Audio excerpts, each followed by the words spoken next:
New for 96. With your hosts, Kevin McCauley and Chris Nguyen.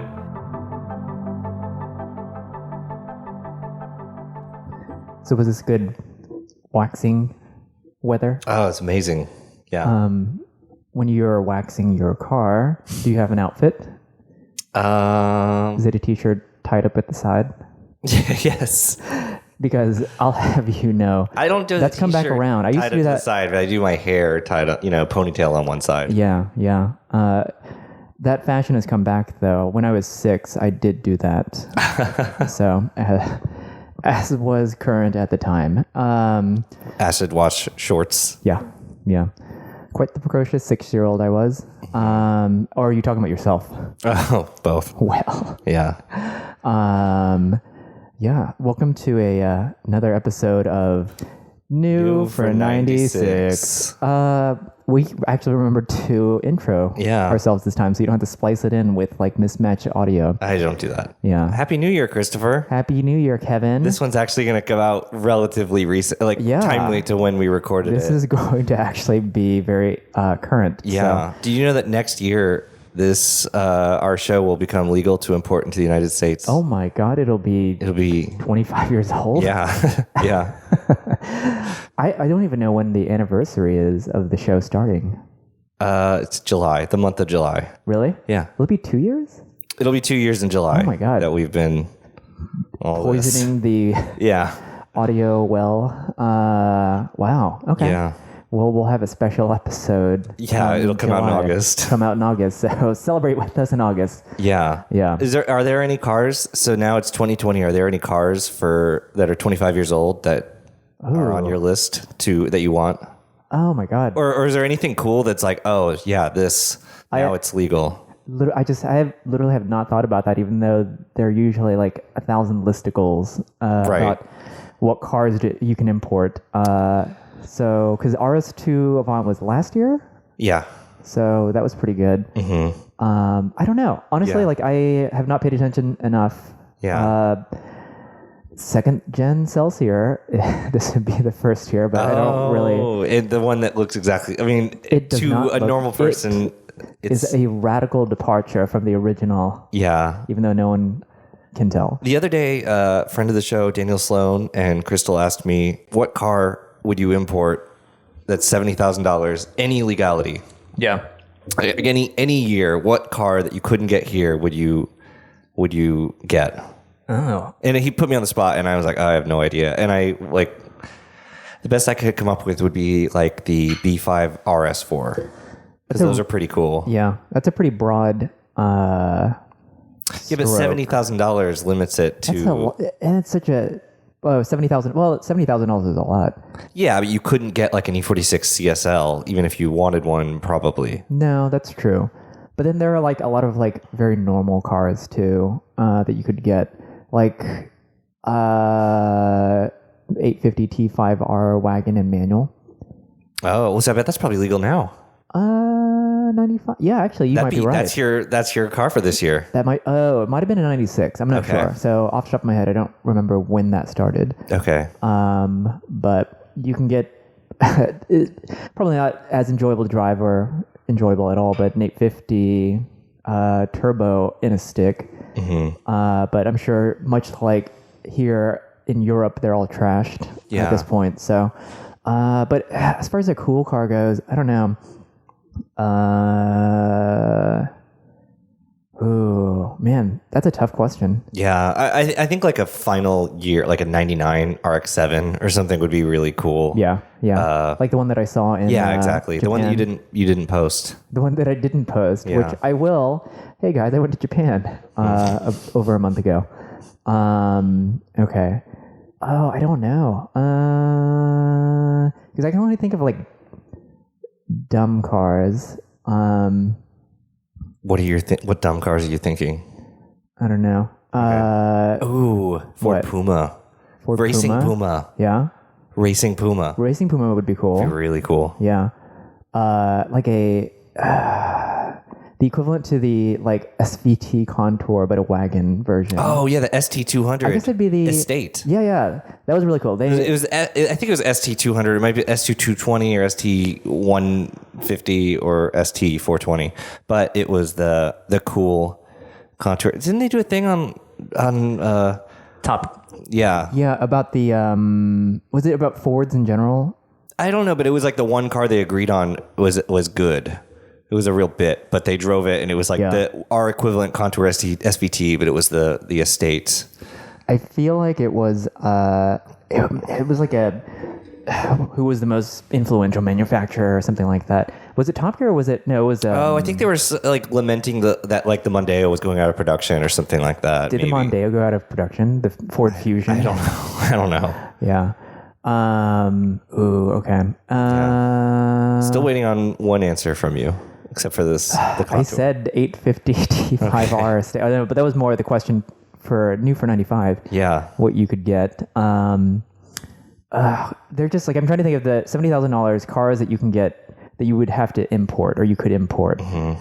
I can think of like cool Mercedes that you could get, but then you can get them over here too. Like at this point, like 190E 2.3. Yeah, those have been legal for years. Evos. Okay. Same with like, I don't think the 500E was any different over there. No. Okay, this is getting pretty boring. Okay. All right. Okay. I thought you might have a good answer. I know. Well, you had time to think about this. Not when I was initially asked. Yes. Well. Yeah. Don't worry. I'll cut this out. Oh, that is just fine. You cut half of my content out anyways. Mm-hmm. Yeah. How are you?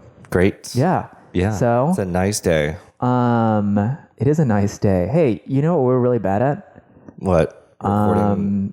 Picking daily drivers. Yes. Yeah. Because I think the struggle has been for the last 2 years at least. Finding a sustainable daily driver that you're going to keep and actually use, run into the ground. And what did you just go through? What did you just get rid of? I mean, everybody knows. Everyone knows it was a Prius. Yeah, it was the worst car, and it was the worst Prius. A Gen 2 Prius. I bought like the world's worst example of a Gen 2 Prius. Yeah, the Gen 2 Prius is a fine automobile. I'm sure that all of you have been in one in an Uber. Those are usually Gen 3s. I feel like maybe the first gen or second gen is too old now. Yeah, I think it's too old now. But you literally, it was like salvaged or almost. something, or it was in a horrible accident. Yeah, it was in an accident. Anyway, the blood spatters on the ceiling should have been the first indication. Yeah. If only I had known. Yeah, but in your case, the Celsior was supposed to be a daily driver. The Celsior, well, the GTI. GTI that I brought it was the Mark 6 that I bought from my brother, and I didn't like it, so I sold it within 6 months, put maybe 2,000 miles on it.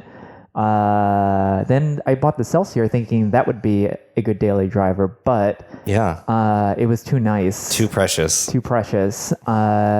So then that just became a third car, and then I bought the E91, the BMW 3 Series wagon.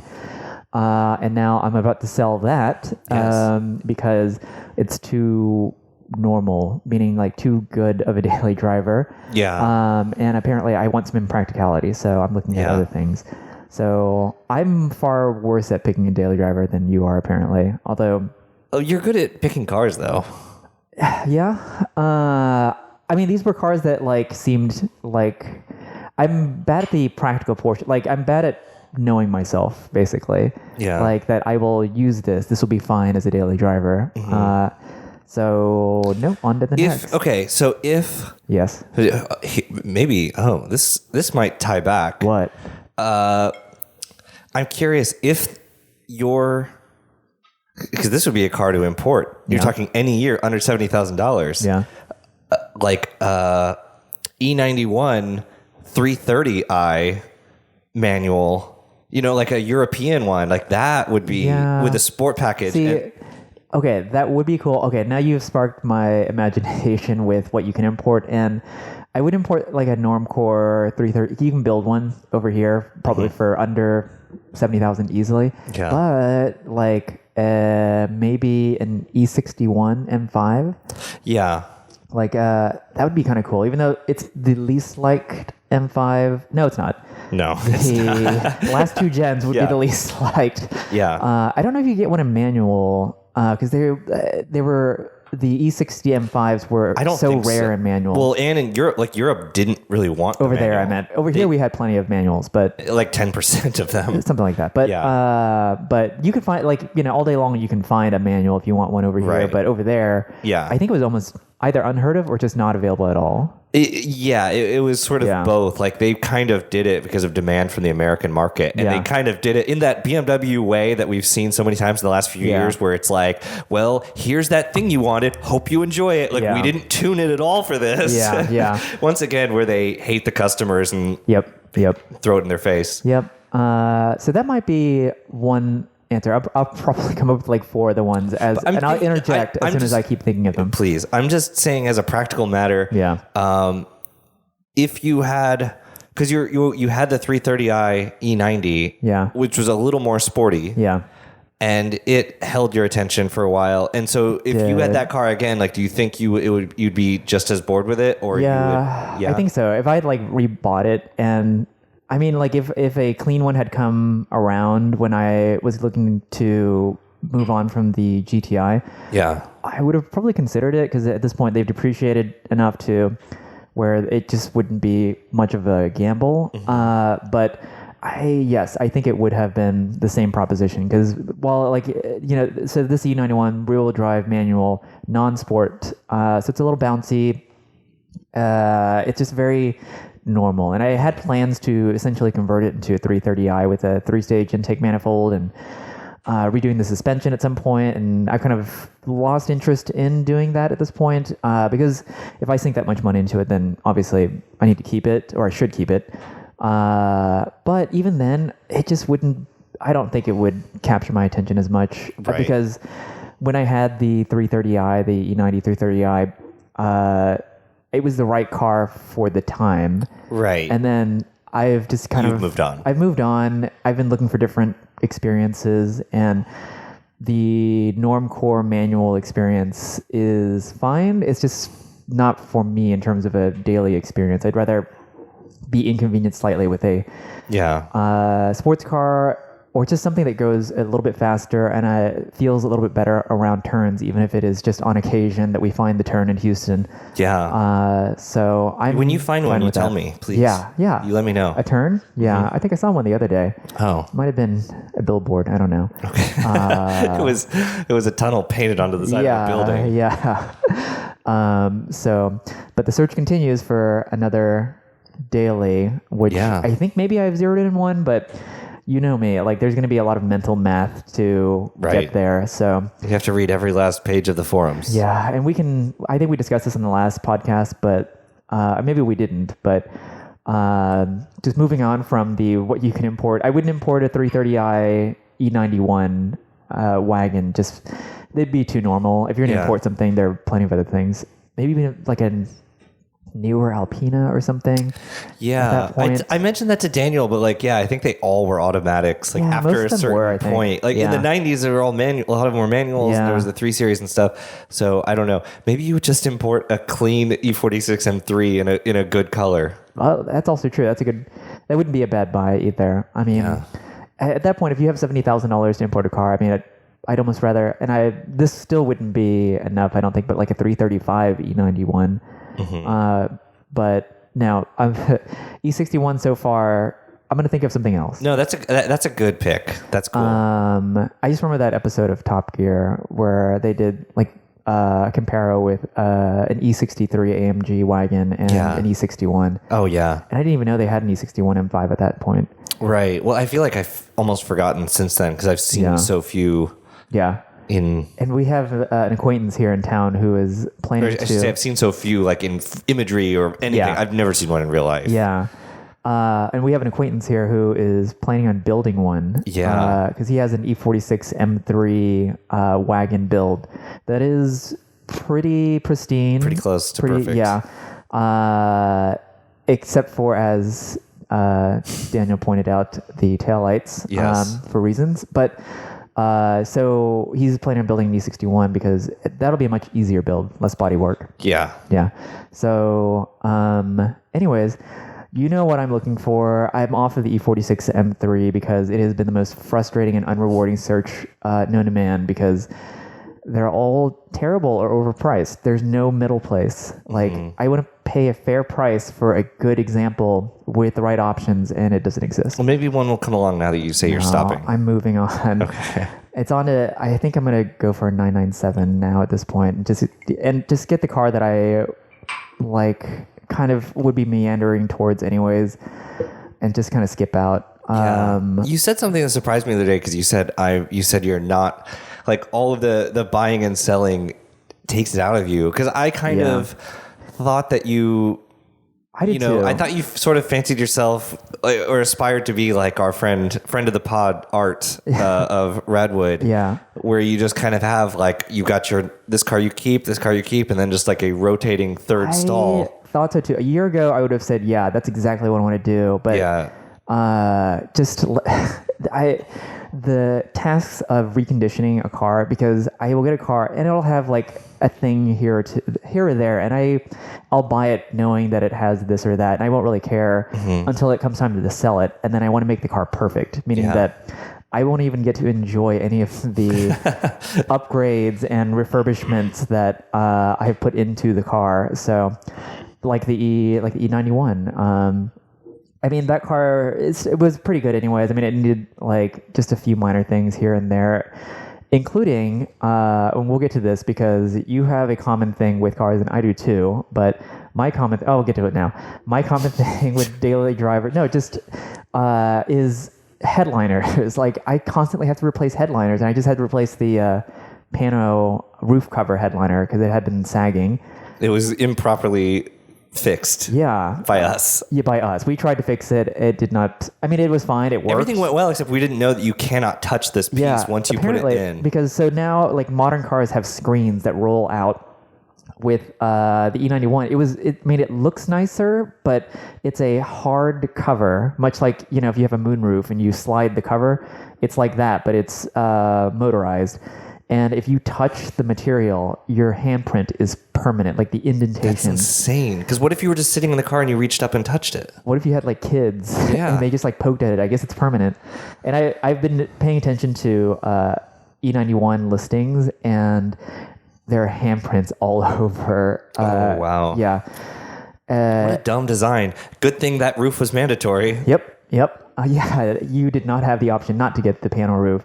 I still love the panel roof, but like, and now that I've fixed it, I say to myself that, it's totally worthwhile. But at the time when I was looking at the sagging headliner again, in yet another car, I was just so regretful that this car had it. Anyways, I have a question. Yes. Is the panel roof, is there any benefit to you as the driver who is not sitting in the back seat? Is there any benefit over a moonroof? Yes. Well, for me, it's light because it just lets a lot of natural light into the cabin. Oh, okay. So it's just very bright. I mean, it's a tan interior anyways, which wouldn't have been my choice initially. But it's a very bright interior. Yeah, it was a nice looking tan. Like, it was a nice looking interior. No, yeah, it's not like flesh tan, which is nice. Yeah. Which would have been like BMW of yore. And Porsche, I think, has one of the worst tans, like the old tan. Savannah beige is bad. Sand is better because sand is actually just like a light tan. But... I just made that with my mouth because our whiskey is a twist off this time around. Tell us about the whiskey. Oh, yeah. Well, wait. We'll come back to that. Your thing is... okay, all right. You're a mess. You're just dropping things everywhere. It is under your foot almost. Your thing is xenon headlights, basically. At least 2. Wait, did you ever have to replace xenon headlights on either the Boxster or the 350? The Z? No, I never had to touch any headlight thing on any other car except... Then it's every time you buy a Toyota product. Yeah. Speaking of which, shall we transition into that? Sure. Oh my God. Kevin. Yes. You have a new daily driver, and I do. You bought this weeks ago. I bought this weeks ago, and everyone knows. If you follow him on social media, then it's out there. Yeah, it's out there. What did you buy? It's an 03 IS300 Sportcross. Oh my god! And I love it. It's great. It's everything I wanted it to be and more. Yeah. Go ahead. No, go on. I was gonna say I test drove one when I was out in San Diego, the Mazda event, and it had some weird engine things happening and transmission things. So it was not the right car, but it was. I knew that the logic was sound. Yeah. The logic behind the Sportcross, because it was so much tighter and like more solid feeling, and the steering was, much better than I expected it to be. Yeah. And it's just, so that one was like, it was the wrong car, but the right idea. Yeah. Then that was your first. That was the first Sportcross I drove. And then I was talking to a guy in Orange County. Yeah. About another Sportcross. So I it's dumb because I would have driven that car from San Diego if it was good. It wasn't. If we also might rewind just slightly or speaking of unrewarding car searches, would you say that the Sportcross search was unrewarding, except that you actually did find one? Yeah, very unrewarding because it's so hit or miss, and I'm sure that if I waited until now, less than a month later, I probably could have found one of better quality. It's just the quality was so hit or miss, and there were so many bad ones. You sort of bought this car a little bit, as in you were just done with the search, and it was one that seemed viable enough. Yeah. And it turned out mostly fine, but go on. Mostly fine. We'll get there. It's, I could have found a better condition one. I could always wait longer. It's tough. Like, with the 911 as my only daily driver, it was like really taxing me to not have like a car. And so I kind of got fed up. You had just gotten rid of the Prius, and I got rid of the Prius in October. Yeah. And you didn't have anything else to drive until early December. Yeah. So I was out in San Diego, and I am regretting this because I'm regretting that because I saw Brad at the Mazda event. I drove the CX-30. Yeah.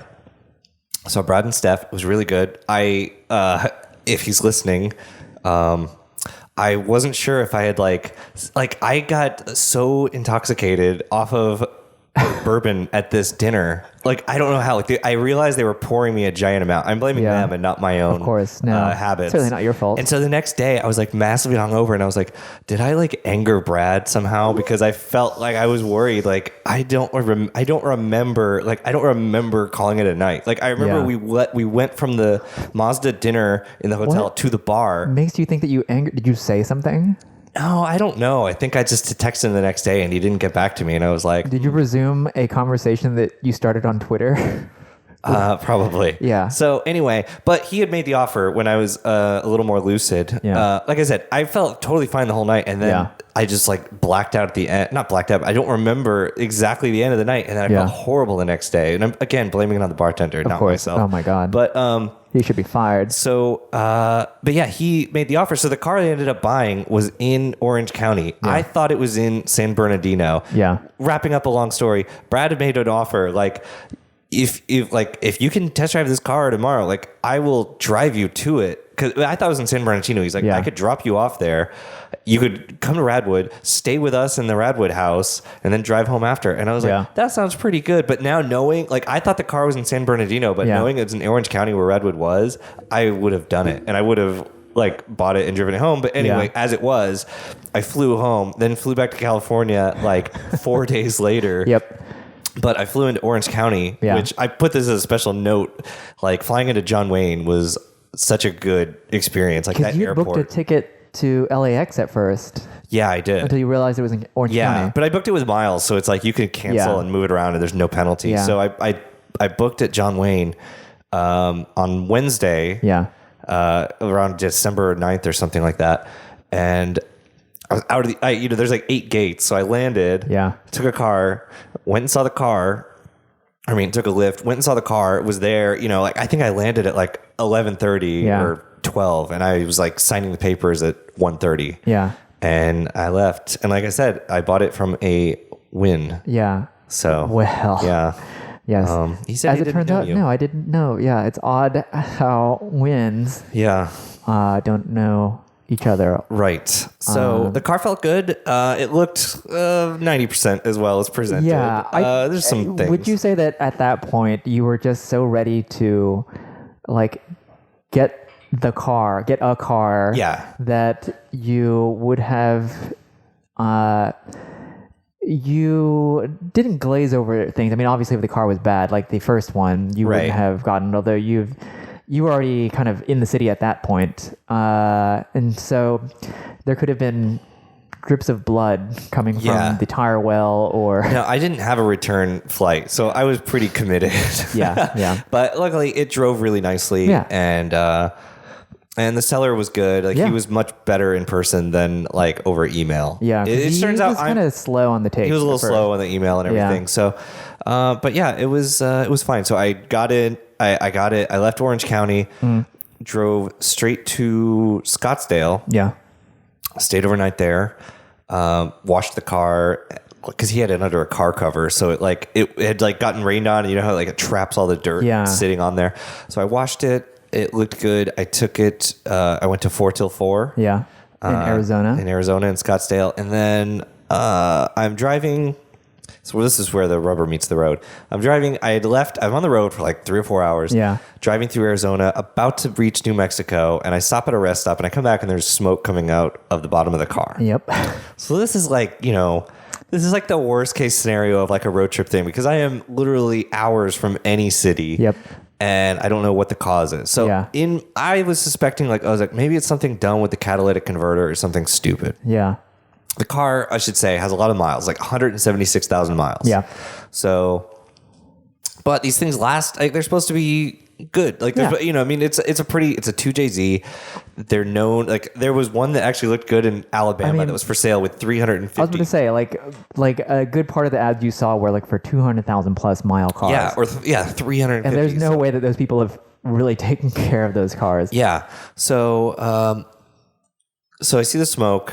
So I'm like, well, I'm just going to keep driving. All the temp looks good. I checked the oil. Oil level was good. I was like, I'm just going to keep driving. And I did notice that it seemed like oil was dripping onto like the exhaust manifold. Yeah. And that's what was causing the smoke. Yeah. So I was like, well, I'll check the oil level. I'll just keep going. Yeah. And I was already fortuitously, like I was going to stay in El Paso that night. Yeah. I had planned to go to White Sands, but I skipped that and went straight to El Paso. And I went to like a Firestone service center because I was like, maybe it's a gasket and they can just tell me. Like in retrospect, I should have just gone straight to Lexus because like time was of the essence.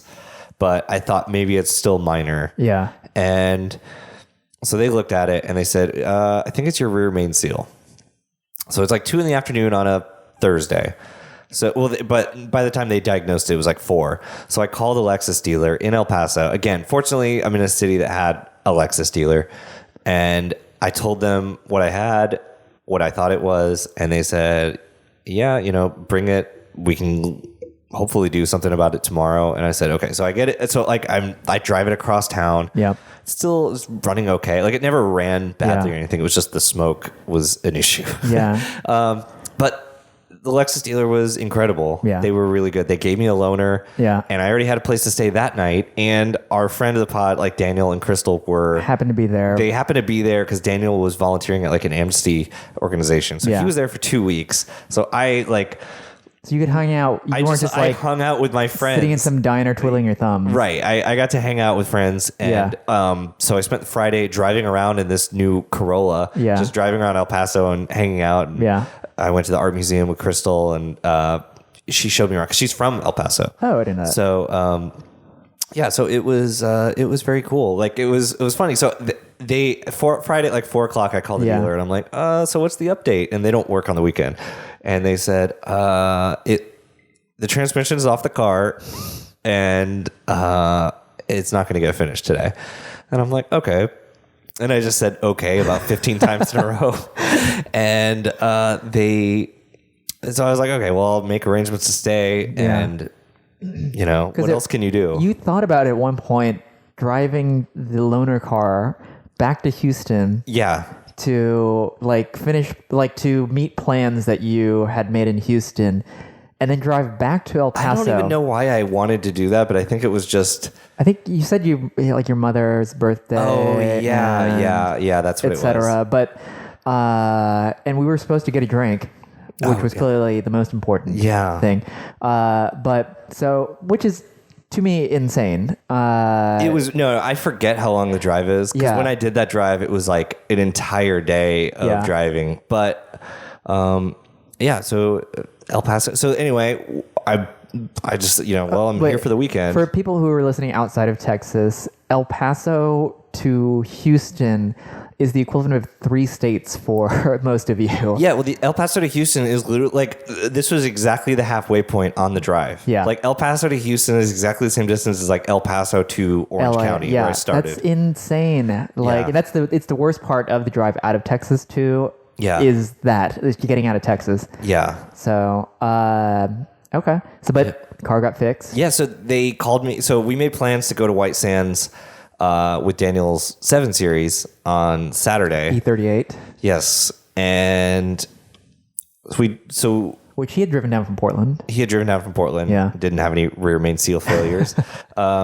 So we went to we were going to White Sands, and Daniel didn't even want to go, but we convinced him, and we're like, well, we're going to do a hike when we get there, like a 5-mile hike or something, which we didn't do because I got a call at like 11 a.m. and they said, oh, they finished your car. You have to be back by 3:30 to pick it up. Oh my God, really? Yeah, because they were closed. Like they close at 3, and he was going to stay around for paperwork and stuff. But like, you got to be here to pick it up. Otherwise, you pick it up Monday, just like I originally thought. Oh, I see. Okay, yeah. So, I told Daniel, like, we hadn't even gone to White Sands yet. I said, what if we just turned around? Yeah. What if we just went back? Initially I said, let's just continue with our plan. I'll get it Monday. But then I was like, no, it's going to eat me up. Let's go get it. And Daniel said, let's go to White Sands and just stay for half an hour and then turn back. So that's what we did. And How far away were you at that point? We were probably an hour from El Paso and like 45 minutes from White Sands. Okay. So you're like in the middle. We were in the middle, but we were a distance. So yeah. So anyway, but you got it. I got it. Made it back to Houston. Yeah, I drove back to Houston. Yeah, Daniel is more the "I told you so" type than I am. But I'm surprised he didn't say "I told you so" more because times. Like Daniel and I are like idiot nerds, and we're just like, oh, a million questions, PPI, like, will the owner? Which is actually what you should do. But it is also annoying and stressful to do that because you could miss out on the sale, or it's just time consuming to do that. Yeah. But nevertheless, like that was annoying, but otherwise the car is pretty good. The car is pretty good. And I don't know. It's dumb to be as like dismissive of like proper buying techniques as I am. And it's probably really irritating for my friends, especially when I'm wrong. How many PPIs have you done on cars you bought? Probably like 2. Really? Because I would figure that to be 0. Well, I did the one on that other Sportcross. Oh, that's true. Oh, yeah, you did that was a different one. That was I did a PPI on a different one. The first one was a mobile PPI. The first one was a mobile PPI, and the car was rusty as hell, and it had 70,000 less miles than this one, but it was like rusty, and it was in Ohio. So I was like, so I was like, I'm just not going to buy any car that's been in the north. Like this car's only lived in California its whole life. Yeah. So but I mean, all of these cars, there's 3,000 Lexus IS Sport Crosses that exist in America. Yep. They are, if I were to rule out every car that has a questionable history, like there are none, then there are none. And like, I could wait 8 months and wait for the perfect one or buy the one that just went on bat. Yeah. But, I didn't have like the amount of time. Yeah. And, so I don't know. Yeah. That's fine. I mean, like, it's fine. It turned out, I mean, like, I've bought cars without PPI. I bought the wagon. For an inexpensive car, like, I did not spend money on, like, a lot of money on this car. For an inexpensive car, it's like, it's hard to turn away every single car because it's not perfect on the PPI. Yeah. Like, you're just going to be some things. Okay, so if this car, if a PPI, like just some generic shop down the road from the seller, had said, okay, RMS is bad, it's going to be a 4-digit number, would you have considered going through with the sale? Well, I would have had. I still doing the math now, like Yeah. I think even with that 4-digit number, Yeah. like which is barely a 4-digit number. Yeah. Daniel asked me how much it cost, and I said a lady doesn't tell. But no, it was $1,000 to do this. They took the dealership took the transmission off and put it back on with a new seal. Yeah. And they gave me a loaner car. Which we for 2 remarked, days. like, when you told me that, I was like, pause. That's really cheap. I know it is. Like in our Euro Porsche car world. Yeah, exactly. It is. That would just be a much higher figure. So, I mean, if I do like what I paid for the car and factor that in, it's like, it's still one of the better ones on the market. Yeah. You know, and it's got this service done now. Yeah. So that's good for a while. So if anything at all, like the PPI would have had the opposite effect. You would have passed up on a car potentially. Not ended up with a car that I wouldn't have passed up, but I would have said, okay, get that fixed, and then I'll come up when it's fixed. Yeah. Maybe. Yeah. That, or you could have negotiated. But this wasn't the type of buyer where I could have been like, okay, I'm going to have that done. You know what I mean? I don't. You might have been able to get like $500 off or something, meeting halfway, but I mean, not even the money. Like it was just a matter of like, if I wanted to get it done. Oh yeah. It would have been like pulling teeth. Yeah, because you would have had to stay. He probably wouldn't have done it. He wouldn't have done it, right? You would have had to stay in LA or Orange County for a couple of days while that got done. Yeah, and I probably wouldn't have gone to the dealer, which was ultimately the right move. Yeah, was going to the dealer because they knew what they were doing. They had the part. They did it in basically like 24 hours or whatever. And they were really, really nice. Like and you got a loaner car. The service writer was really cool. Like he had like, I think he had seen like one other Sportcross before, but he was really stoked in El about Paso it. especially. Yeah, exactly. He was when I told him over the phone it was an IS 300. He 03, and he's like, "Oh wow, those are rare." And I was like, "Well, I hope you're sitting down because this is the Sportcross." Yeah, but he was really cool. Like everyone was so nice, and they did a really good job for me. I mean, this is a great choice. I don't remember. Like I feel like we were talking about what cars you could get, and this came up as a potential option. Yeah. And this is a good choice. Like this is a really good, I think this is an enthusiast oriented car. It absolutely is. Because inline six. Yes. Rear wheel drive. Yes. Wagon. Yeah. It's By the way, is the requirement to be on this podcast because that's exactly my wagon. I think, first of all, I don't know any other person in America that has driven 2 entirely different Toyota rear-wheel drive wagons in like the last 3 months. That is true. Because I drove the Toyota Crown. Yeah, the Toyota Crown wagon. Yeah. So, I mean, seriously, what other Toyota wagon rear-wheel drives are there? Like, it's so uncommon. Do 2-wheel drive 4Runners count? No. Fine. But so I'm over the moon with this car because all the other things, like I think about all the other cars I considered, like an FX45 or an FX35 or there were a lot of, and this is the second Lexus you considered. Yeah, well, the second type of Lexus. I mean, third also I was considering the GS400. Oh, third type of Lexus you considered. And I would be so much less happy with those. Isn't that I think that's something too, is that because I think surface level car enthusiasts would dismiss Lexus altogether as a viable enthusiast daily option, but they're kind of a good option if you're not looking for something that is sporty in the sense that like it's a sports car basically, right? But if you want something that's like mildly engaging, and rear wheel drive, with a good engine and will go forever. I mean, any old car is going to need work, so you can't use the excuse that. Or you can't say, I meant to make this a positive, but it became a negative. But like, even old Lexuses will need work. Right. But I guarantee you, they will not need as much work. And the serviceability is easier, and the parts, a lot of stuff is Toyota parts and more common and easier. And a 20-year-old Lexus is going to be far easier to own than a 20-year-old like BMW, say for instance. Yeah. Which was because I kept throwing. Daniel and I kept throwing old BMWs at you or something along those lines. But yeah, like even a GS 300, or you're looking at the 400. I mean, the V8 seemed really appealing. Yeah. The 300 seemed like cool, but just not. Yeah. And both like would have didn't been really speak to me. Like it's No. like nothing crazy. Yeah, it's like, very normal. Like if I had the opportunity to have a V8, Yeah. I'd be really interested in that. Yeah. Because you've never owned a V8. I've never had a V8. Yeah. I've had every variation of 6. Yeah. But I've not had a V8. Yeah. But yeah, no, I'm so happy. Like I want to keep this car a looks long really time, good, and I want to improve it in way, like even if it means like respray the hood or whatever. Like I want to kind of keep it and make it a little nicer. But I love it. You have breaking points because and so long as this car doesn't suffer like catastrophic failure, I could see you keeping this forever. If it has a catastrophic failure, then I'll put in the 2JZ turbo. That's right. That's what. No, you're gonna head down like the horrible path of modifying an IS. I would keep the stock look. Yeah. But how cool would that be? That'd be cool. You want to lower it too, don't you?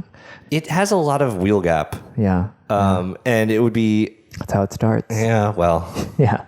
But yeah, it's a good car. I'm really excited. Your HIDs need to be bluer. No, I think about all the other potential paths, and I'm like so happy I got the thing that I wanted. Overscale wheels. No. Maybe air suspension. I think your shifter from your shifter's already insane. Your shift knob, which by the way, if people remember, it's a space ball, like it's a chrome ball or aluminum or whatever. A Ferrari gated shifter. Yeah, and when you bought the car, the owner had like a dumb leather shift knob on it, which is especially dumb because there's no boot. Right. Like there is a metal rod right into the automatic. Yeah, meaning that you have this like bodiless, like this floating leather head. You know what I think it was? Because everyone complains about this metal shifter in the summer. So maybe that one was like better in the summer. Maybe. How hot does it actually get in California? I mean, true. I know it gets hot there, but it doesn't get as hot as here. And anyway, so he had it in. You asked about it, and he had it in the glove box. I thought I was going to replace that shift knob, and he was like, "Oh yeah, this one." He's like, "This one was here." He assumed that the ball was an aftermarket piece. That is so funny because that's one of the best parts about the interior. It is. Well, and the gauges. The gauges are absolutely spectacular. That is really good. They're really cool. Yeah, and I because you hadn't found the car yet, I don't think at that point. But when I was in Japan, I kept sending you Altezas that I would run into on the street. You never sent me Altezas. I did too. I sent you a couple. Oh. But I didn't send you an Agita, which would be the Sportcross. So I have to buy a Agita cargo cover. Oh, it doesn't have a tonneau? It doesn't have a tonneau cover. It's missing. And they're I've never seen one for sale for a Sportcross, but I could get one from Agita at a high price. Oh, so you have to import from Japan? Yeah. Parts. But parts overnight from Japan. So yeah, I'm gonna work on doing that. You should have retroactively asked me, I know. or whatever that would be back in. Okay, well, good car. It's a good car. I really like it. It's really nice to drive. I think I told you it reminds me so much of like my dad's E34 BMW. Yeah. Just the way that like the firmness of the steering and the tightness and like the vibrations, the kind of the ride quality. Yeah. And it's a well screwed together car. Like because your last Toyota was meant to be numb. The last Toyota was meant to be thrown away. Yeah. But this car, it's very tight, very solid. It's like it doesn't rattle anywhere over bumps. Like it just feels like firm and damped. It's a thud, not a crash over bumps. It's really nice. And I didn't know how much I would appreciate that. I've never had a sports sedan. Like I've always had sports cars or a Prius. Yeah. So it's like I really enjoy the lifestyle of just this like discreet car that is not any compromise to live with, but really fun, like, engaging and enjoyable to drive. Like every time you get, I enjoy making little dumb trips around the neighborhood or wherever. That's good. That's what you want, is that you want to be excited to get in the car and drive. Absolutely. And like reflecting back on my daily driving situation, that's what I want too. And for whatever reason, like a manual rear-wheel drive, very standard BMW, while a good car, doesn't incite like excitement in me anymore, and I want that. I miss that feeling, and maybe that's just me. I am a junkie for that sensation. Yeah. I was gonna say a lot of people see it as a bad thing that it is automatic only on the sport cross, but for me, that was my needs. That was my requirements. Okay, we were talking about this the other day, and you and I don't know if it's an age thing because we're both 28.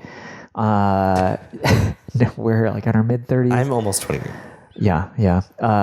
But because, when we were younger, our mindset probably would have been, if it's not manual, it's trash. But honestly, like an automatic daily driver, it's not a inconvenience thing. Like I have daily driven manuals for the last, I don't know how many years, and I could continue to do so, and actually I probably still will going forward. But I started to appreciate the idea because I have driven like the Celsior, which is automatic, for long periods before, and it's kind of nice sometimes to just get in and go. Yeah. Or like just you don't have to pay attention. You just are. I mean, you pay attention, but you just kind of get in and go, and which is why, like we were talking in the previous podcast. An automatic BMW wagon, the manual component is neat and fine, but if you just want like a normcore car to putter around in, an auto is kind of fine. I mean, and all the better if it is, it should be at least engaging in the other ways, at least, which your car is. Yeah, like I said, I really like the steering. It reminds me of 90s BMWs. Yeah. And so it's kind of nice to just have both hands gripping the wheel and not have to take them off. Yeah, and this car is different too, in that like this was, I mean, several, people, I would say surface level automotive enthusiasts may or may not know that a lot of Lexuses, like the good Lexuses, were just rebadged Toyotas, like good Toyotas that were brought over here. Like, so this was the Altezza over there, meant to be a 3 Series competitor, which is why, because the average Lexus buyer does not care that it is an inline 6 rear-wheel drive sports sedan of any kind. Right. So, but I think that the Japanese buyer is a little bit more discerning. This was aimed towards the enthusiast. Yeah, over there. well, and then when they sold it here, it was aimed towards enthusiasts, and they were trying to get a younger audience because Lexus had this reputation of like, yes, you make very nice, smooth cars for old people. Yeah, but they were really they were really going for a young audience with this car to attack the BMW. Why do you think that was, that they didn't import it as a Toyota in the same way that they didn't import the GT86 essentially as a Toyota? It started off as a Scion. So why not just go? I mean, to me, Toyota has more of a racing heritage as far as a brand goes. So if you're going to introduce a sporty car, that would have been the way to go. That's a really good question.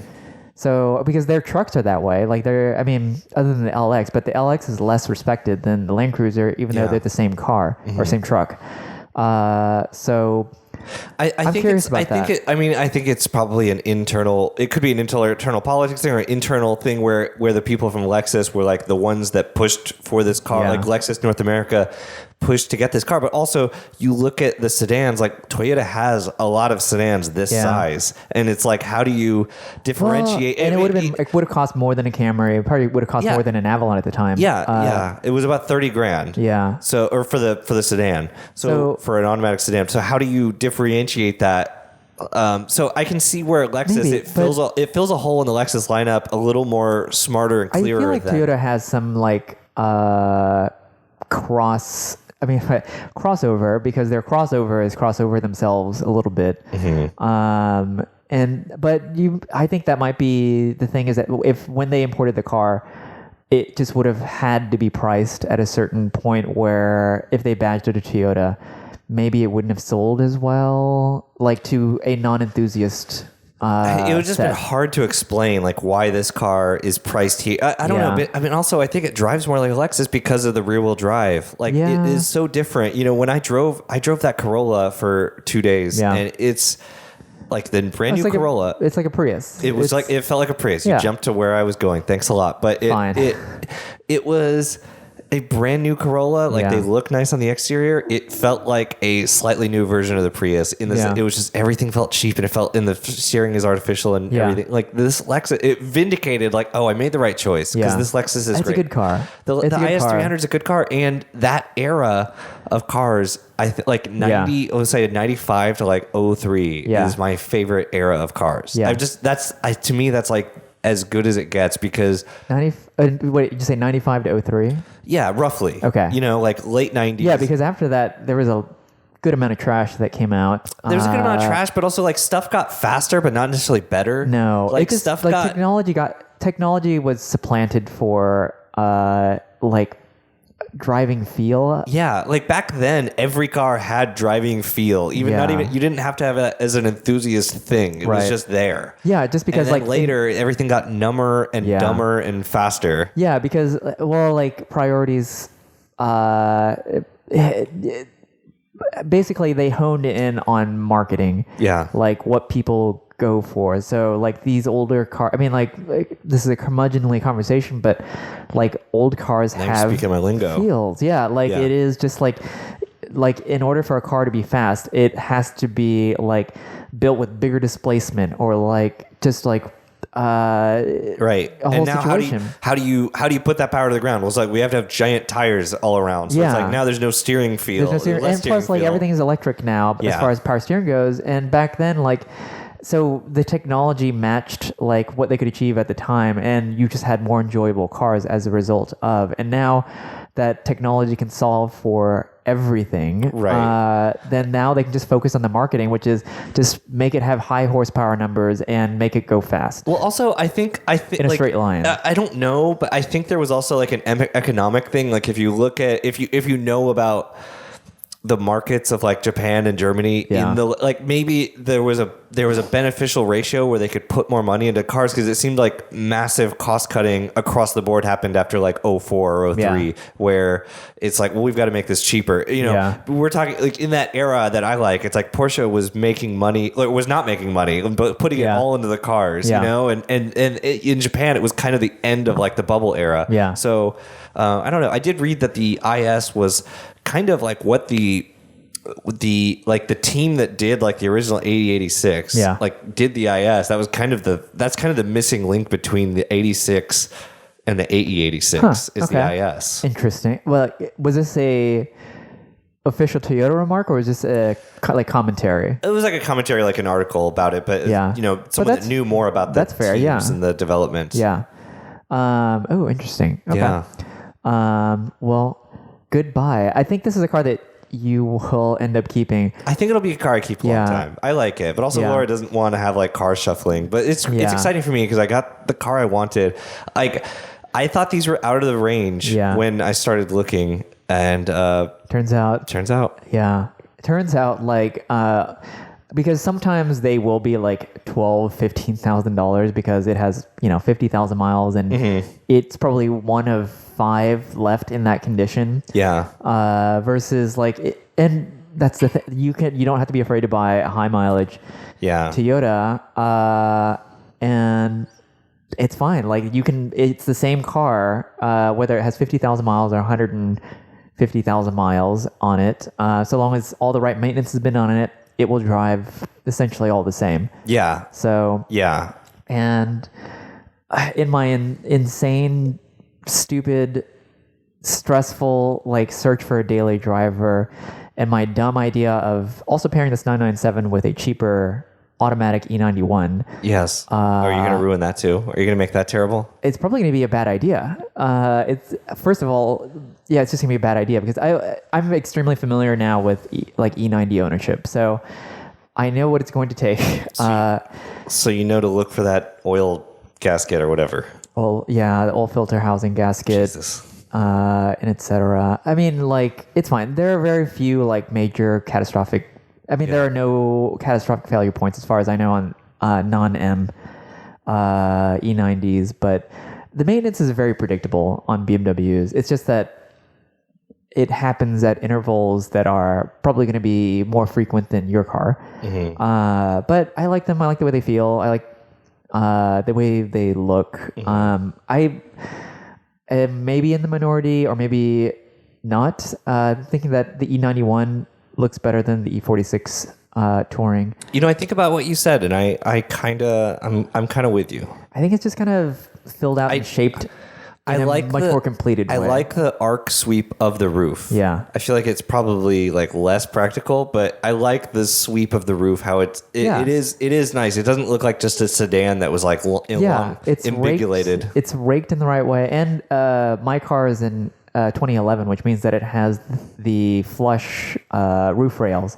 So, so before this, you would have normal like raised roof rails. These are just like little tiny like fins, basically long fins that run from front to back. So it's a very clean design. Yeah, I don't know. I like it. Okay.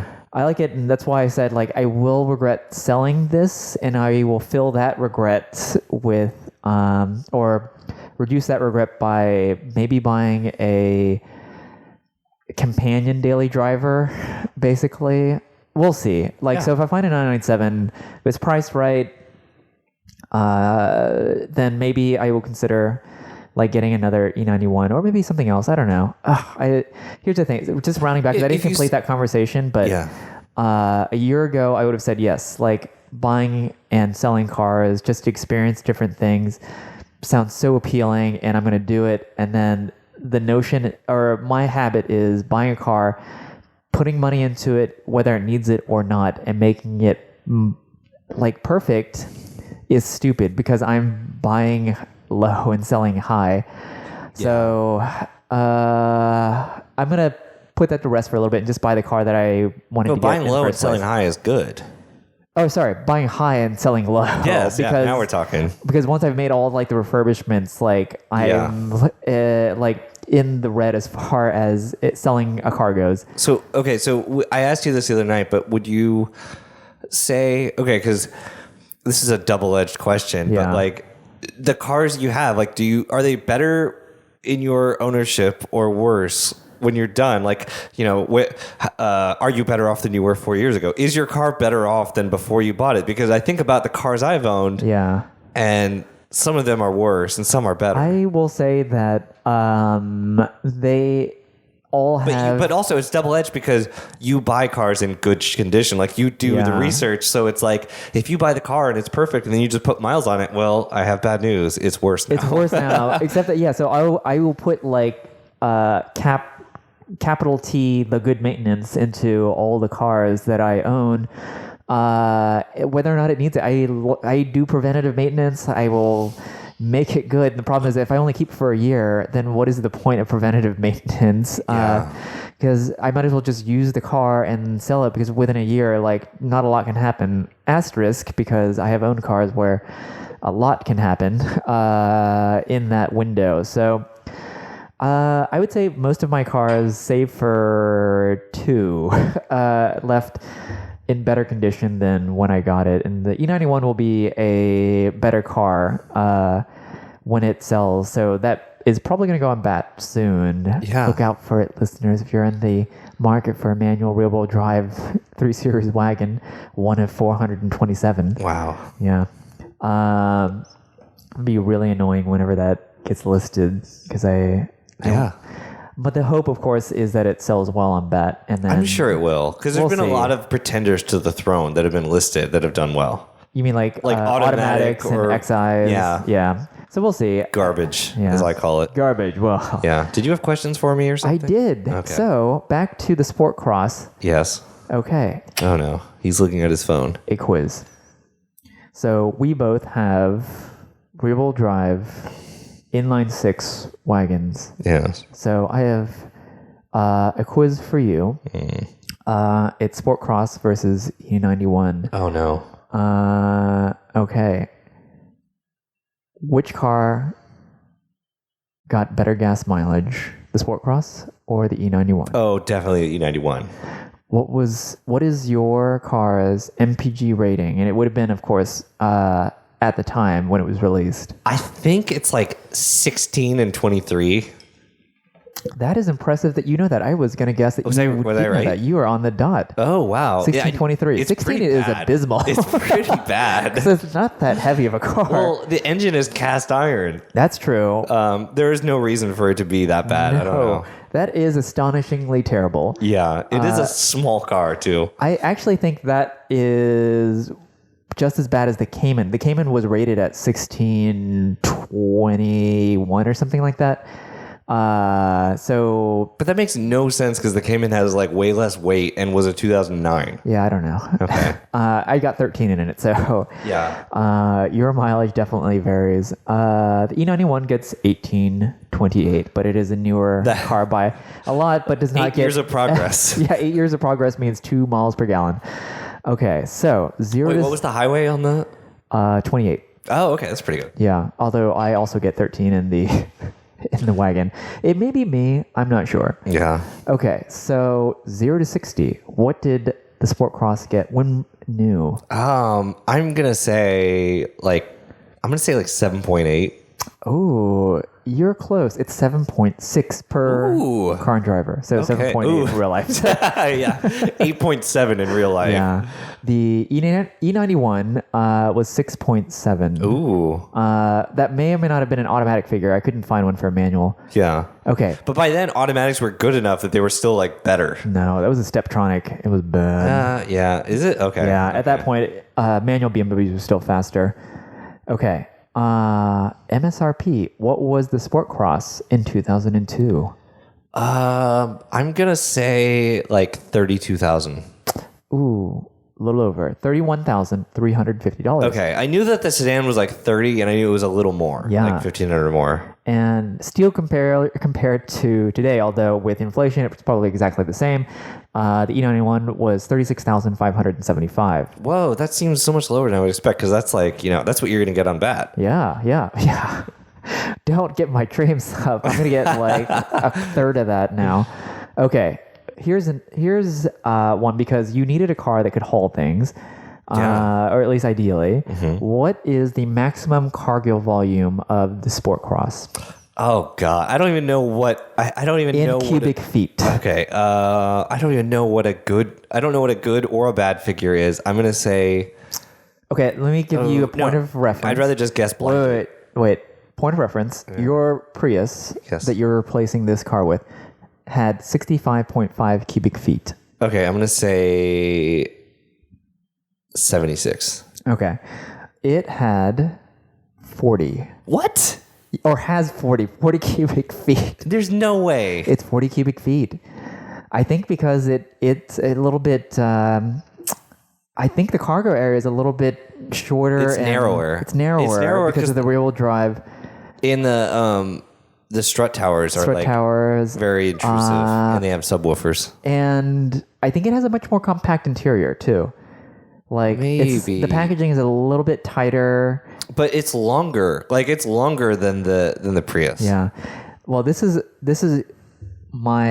based off of a 2-minute Google search. So maybe I'm wrong. You're probably right. The E91 had 60.9, so 5 less than the Prius, and 20.9 more than the Sport Cross. That seems dubious. I don't know. But it could be because I don't know how square feet, I don't know how they measure this. I told you the floor in the Sport Cross is very weird because they've raised it artificially by 6 inches so that it has these artificial legs. I'm going to go out on a limb here and call the Sport Cross closer to a modern day definition of a coupe or shooting brake than a wagon. Because I don't know. Or a hatch even versus a wagon, like a hatchback. I mean, I guess my car's technically a hatchback too. It still has the length, though. I think it's just narrow. Maybe. I don't know. Because okay, here's a question that I don't have the answer to. Was that their last question? That was the last question. Okay. That's all I got. E46, dimension-wise, bigger or smaller than an IS 300 of the era? You're asking me and you don't know? I don't know. So we would have to look this up, but what do you think? I think the E46 is bigger. I think the E46 is bigger. Yeah. Let's just look up. I'm going to look up brief dimensions here real quick. You talk. Hello, listeners in Radioland. Hang on. Okay, here I'm just doing E46 versus IS300. Sorry for the live research I'm cutting that this out. comes on here. I'm just gonna do I46 versus E46. Oh, the first one is IS300 versus E46 reliability, and I can only assume that the E46 does not win, but especially because it's on my www.my.is. Oh, yeah. So, okay. I don't know, but I'm going to guess that the E46 is larger. Okay. We'll put this in the show notes. Yeah, we'll put it in the show notes, but it looks bigger. And I will say that the IS300 is very taut looking. It's very, like, it is purposefully small, which is kind of nice. And here's the thing is that I think that the E46 may be dimensionally bigger, but I bet you the IS is heavier. And I don't know why. IS is really heavy. I don't know why. Like, for what it is, it's like 3,500 pounds, like 3,550 for the sport cross. Like, I think that a lot of that is the cast iron block, but then also like that's maybe a couple hundred pounds, I would feel. But I don't know what like rigidity, like what there might be like some structural thing, because I know the sport cross is heavier than the sedan by like not an insignificant margin, like 200 pounds or something. So maybe there's like under bracing or something to make it. Weird, because like when like wagon variants are usually 150, 200 pounds heavier. Well, that's what I just said. Yeah, but yeah, I don't know. Interesting. I'd be curious. Maybe I don't know, the impossible to replace rear glass. Yeah. Ooh, is that something that worries you? Like, not the glass... until now. You should do what I do with the Celsior and just start collecting like the irreplaceable parts. So when I had my Probe GT, the rear quarter glass, like those giant pieces of curved glass, were like extremely expensive to buy new. But I bet they're easier to find now than like 15 years ago, because now all the cars are in junkyards. Yeah. So you could probably find a new piece of glass. Yeah. But back then it was like over $1,000 for like a rear quarter glass, because it's like this giant piece. And was it like a 944 where it's like slightly curved? It's very curved. Oh, it's very curved. Yeah. Like, I don't know if you remember, but on the Probe GT, it was actually kind of ahead of its time, because it was like there was no C-pillar. It was all under glass, and it curved around into the hatch. Oh, interesting. Yeah. Oh, no, I didn't know that. I'm trying to imagine the Probe GT now, but that makes sense. So it basically was similar to, it's like a 944 with its, I feel like 944 it's more like a Toyota Sera or something like that. You know, like it was this like bubble canopy old top Hondas, like even their sedans had like these, instead of C-pillar glass, it had like, they were just like curved rear glass. Do you know what I mean? I can't describe it, but basically, instead of like it being like a gentle curve at the rear glass, it was a wraparound glass. Oh, okay, yeah, that's basically what this was. Okay, for probably visibility, but also it looked good. It looked very futuristic. Yeah. Like that was kind of the thing. Whereas now we have to have like the gun slit. But now everything has like these like dumb, like weird floating C-pillars, like the Murano and the Aston Martins and all this stuff that's like required. I always joke that it's like a requirement. Yeah, no, it is a requirement now. Like who would you say started that? Because I don't know off the top of my head. Nissan? Of course, of all companies to start a trend. Kind of Nissan. I mean, honestly, what's similar to the Probe is the Jaguar XJ, like the 2009, like remember how controversial that was, where it had the blacked out C-pillars that looked like they were part of the glass? On the Probe, the glass covered that, but it was like that. Like that was kind of the thing. That might have been the first weird C-pillar in the mainstream in the 2010s. I'm so glad that we're in the 20s, because the aughts and the teens are bullshit. Like they're stupid. Like, well, at least now it's although that car was ahead of its time in terms of design, so much so that only now still current. You can still buy it. I think they are finally for either 2020 is the last year or 2019. Really? The XJ was discontinued. Really? Yeah. officially. Oh, I didn't realize that. Yeah, I don't know why I said officially. Like, it has been discontinued. Oh, I didn't know that.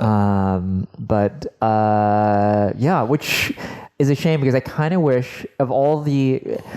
Do you think... Okay, here's another... Maybe the last question. Yeah. Car companies who keep cars around for an extremely long time, is it a cost thing, or is it that technology has advanced to a point where now you just kind of slowly evolve a car via facelifts and updates? No, it's cost. It's cost. Okay. Yeah. Because the XJ, say for instance, has been around since 2009, I think. Yes, that's when it debuted. Yep. And so that car has been around for 11 years at least. The Volvo XC90 was around for 12 years, the previous gen. All Nissans have been around for 30 years. Lexus or Toyota trucks are different, just because I feel like, I don't know, I feel like that demographic appreciates the fact that it's on an old platform. Yeah. Possibly. Although they have just discontinued the Land Cruiser for 2020. I wish they would have, like, remember, we've talked about the picture of how you could have like the retro fascia on like the 100 series Land Cruiser where it's like circular headlights and stuff. I wish they would just do that with like the 400 and stuff. That would be trying cool. to style these old dinosaurs. I wish they would just have like these like really retro. That would be really designs. Cool. So if you have never seen this, Google Flex Dream Land Cruiser, and it is probably one of the most comprehensive kits to backdate a current day Land Cruiser. But is it just the grill, bumper, and fenders and stuff? Yes, but they also produce these. I don't know if actually not the fenders, probably just the grill and bumper. It's grill, bumper, but also wheels. Similar to the 1552, how they make the Steelies. The Steelies. I don't know if it's actually the Flex Dream brand, but they make these retro style wheel that it kind of makes it look like it has that like tiny hubcap, literally a cap for your hub. Yeah.